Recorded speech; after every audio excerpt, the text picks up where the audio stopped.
Hindustan Zinc has come up with a new sustainability product, EcoZen, which is a low carbon zinc. And for more on this, we have joining us the CEO of Hindustan Zinc, Mr. Arun Misra.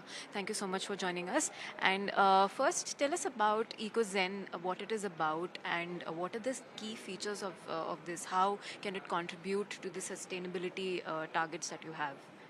EcoZen is a zinc product which has been produced by primarily from the renewable energy, which is a combination of solar, wind and storage power. Now, why this is important? Because while producing zinc, maximum thermal power is consumed and thermal power emits a lot of carbon dioxide. So that can be cut down, and it has been cut down drastically. Here in the it's about 1 ton, less than 1 ton per ton of production of zinc, and then this will help the steel makers to cut down in the galvanized steel about 400 grams equivalent of CO2 emission per ton of steel that they produce.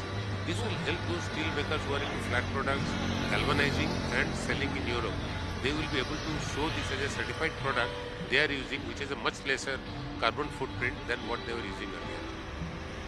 On the kind of expectations that you have on EcoZen, what kind of demand are you expecting in growth, and what are the key geographies, if any, are you targeting for this? See, it is very clear in the industry sector that this age of the world will be for sustainability products. If your product does not address the cause of sustainability, the product has no future. That's our core belief. So this percentage, currently about 8 to 10%, is bound to grow. Maybe it will stop somewhere around 60-70% of the product, and to that account that 70% of my thermal power plants I'll be able to close down. Of course, we'll have to look at other variants of the product, making such alloys or pure products which goes into further reducing CO2 emission in my customers' premises. And can you also brief us a little bit on the pricing aspect? Will it be higher or lower? Because it's a sustainable product. Is there more investment and cost involved because it is more on the low carbon side? Is it like more on the expensive side? See, today is the day for giving an experience of the product to people. Second, today is the day for exciting the customer. The price is a function of various things. That settles down on itself. It's the value that the customer perceives. It's the money that the customer saves. Customer is ready to part with that money in forms of price with us. We are not launching a product with the price in mind. We are launching a product with the value in mind. Whatever price comes is a part of that value architecture. It will happen in its own time. And considering like when we talk about prices of zinc in general, like what is your outlook, and when it comes, and also on the demand that is there in China? So currently the prices have started coming down. Unfortunately, I had thought by the end of December it should be touching $3,000 per ton. Looks like it will settle down anywhere between $2,700 or $2,600 per ton, which will be a letdown, of course. But I think it's a temporary phenomenon.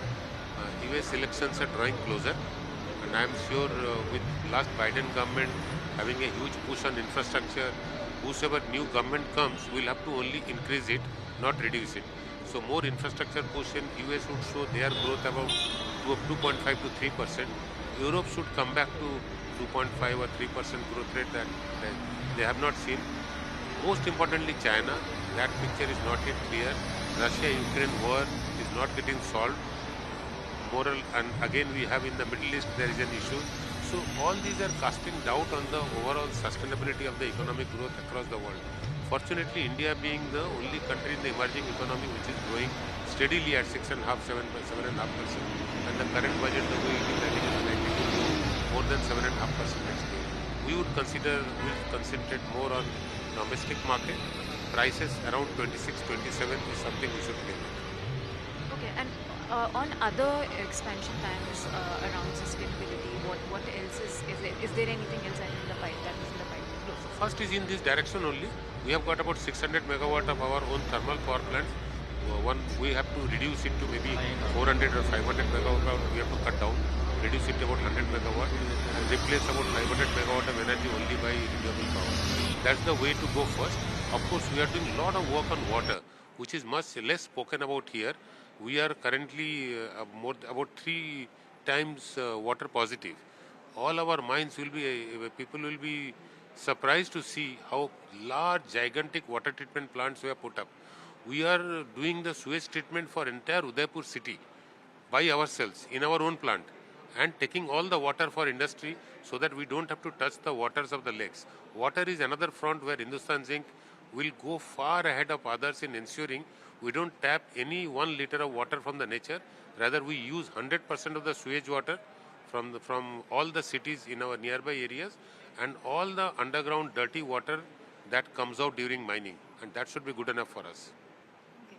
You also talked about some 3,000 crore odd investments in the solar segment. Can you detail us more on that? No, that's not in the silver segment. It's more on the getting the renewable power itself. So it's a investment into solar power, solar farms only. Okay. And with your with who is the partner? Our partner is Serentica from the group company.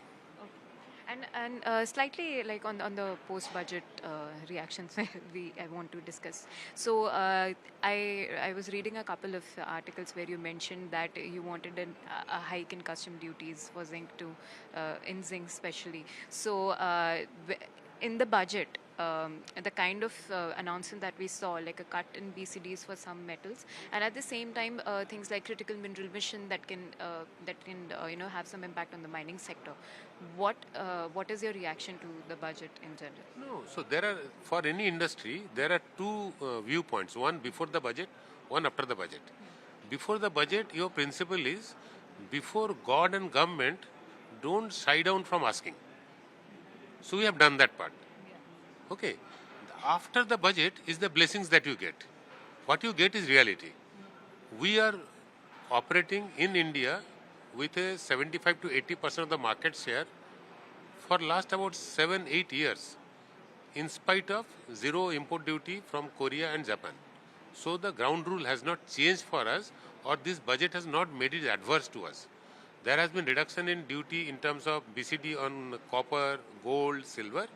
They may have some effect. Of course, silver will have little bit of effect, but we know how to cut down on operating costs and make it up, and we will do that. That's great. And lastly, sir, on the mining, what and any other key geographies that you are targeting No, for as the I future? said, we are very clear in Vedanta now that base metal company which has been created in, which after demerger will be the unit which will look after Konkola copper mines, it will look after South African zinc assets, and they will grow in the outside of India. In India, Hindustan Zinc will grow in zinc-lead silver, also add to its portfolio new critical minerals which are being auctioned by government. Okay. Thank you, sir. Thank you so much for having a conversation.